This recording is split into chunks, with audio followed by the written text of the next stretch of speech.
Today again another poem from our class 10th English textbook. The title of the poem is A Tiger in the Zoo and it's written by Leslie Norris.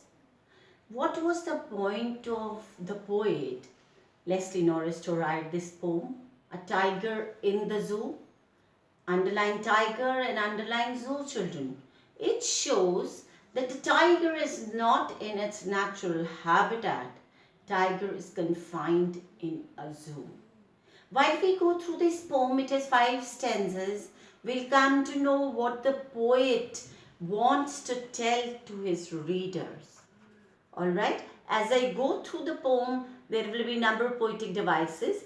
Please start marking it when you go along with my video. Now, what does he tell us in this poem?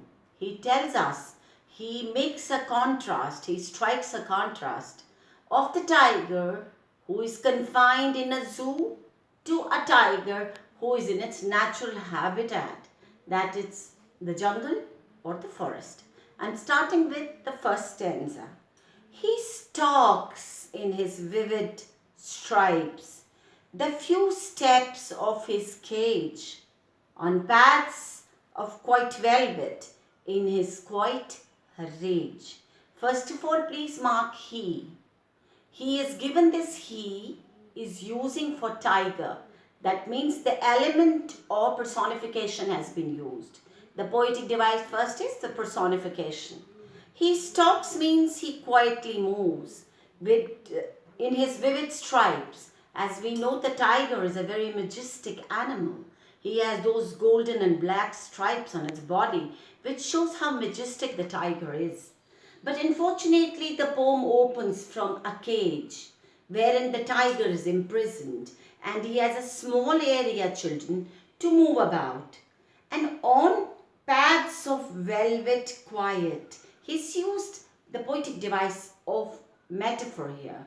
There's no velvet there, but the pads, the feet of the tiger are so soft, when it walks also, you can't make out. In his quiet rage, rage means anger, rage means the ferocious nature of the tiger. Ferocious, F-E-R-I-C-I-O-U-S, another synonym for anger, children. And there's another word used, quiet rage. Quiet means in his silence he is angry.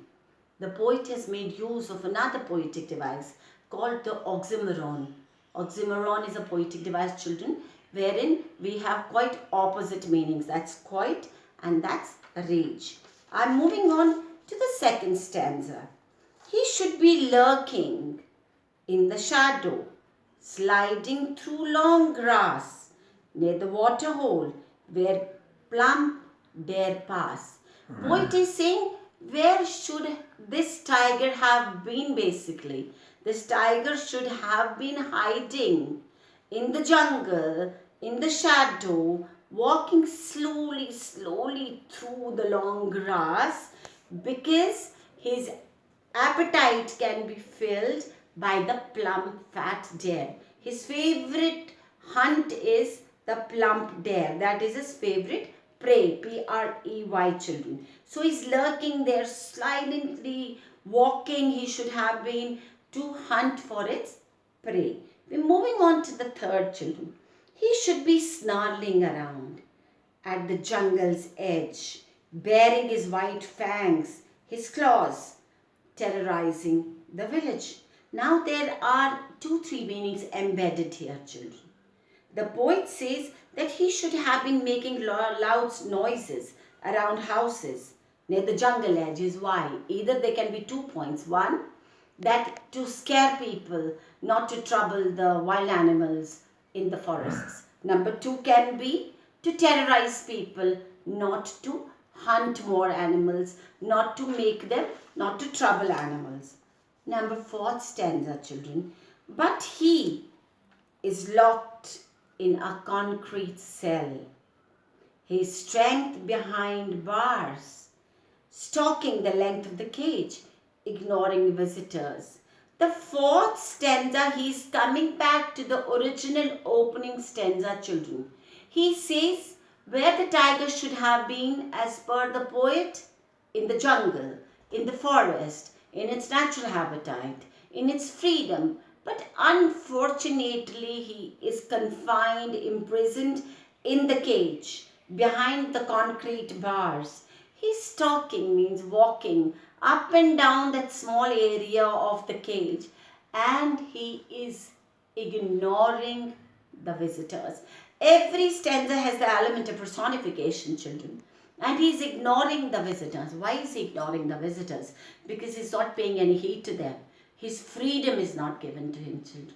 He does not have ample space to walk. He is in a pathetic mood. He is sad, the tiger. He thinks that I'm not meant for this concrete area. I'm meant for the jungle. I'm meant for the forest. I want to be with my own people in my natural habitat. So he's ignoring the visitors. The last stanza. He hears the last voice at night.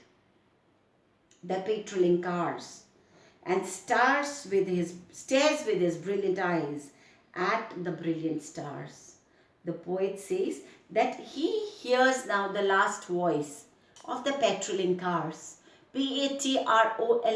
Patrolling means the people who are on a guard, who are on a vigil as a security. He says he hears the last voice since he has not taken rest for the day because of the visitors coming to the zoo, watching the tigers, watching wild animals.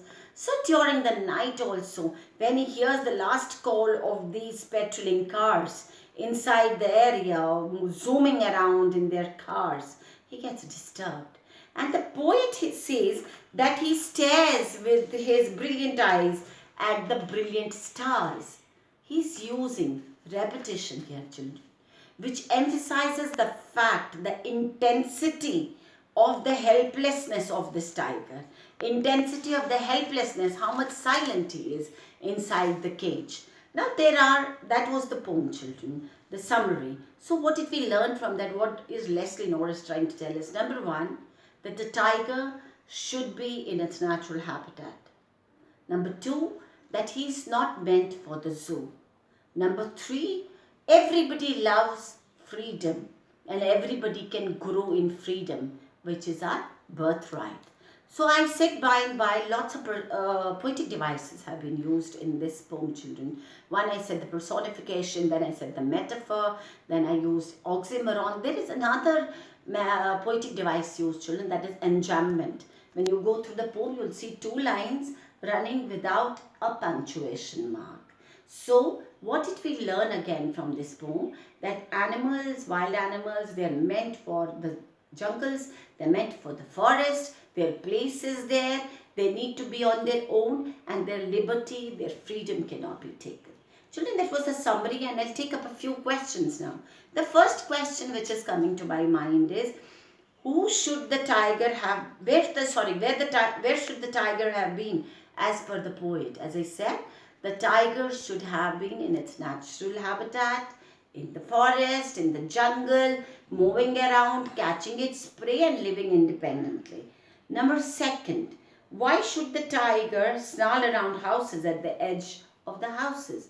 The answer to this question is that there are two factors. One, either terrorizing the people, telling them to be inside. Number second, also putting a caution, a warning signal that people, you have no right to kill wild animals. You have no right to trouble us. Number third, what does the poet convey through this poem? The poet, as I'm saying, coming back again, the poet is trying to tell us, leave animals to their natural habitat. Let them live with freedom. Let them live of their own. Don't cage animals for your fun, for your amusement. I hope, children, I am able to deliver what is asked here in the poem by Leslie Norris. I am again requesting you all, go through the videos, understand it, go through your text, then understand through the video more. If you like this video, please comment in the comment box. That will help me to improve more. Thank you. That's all for the day.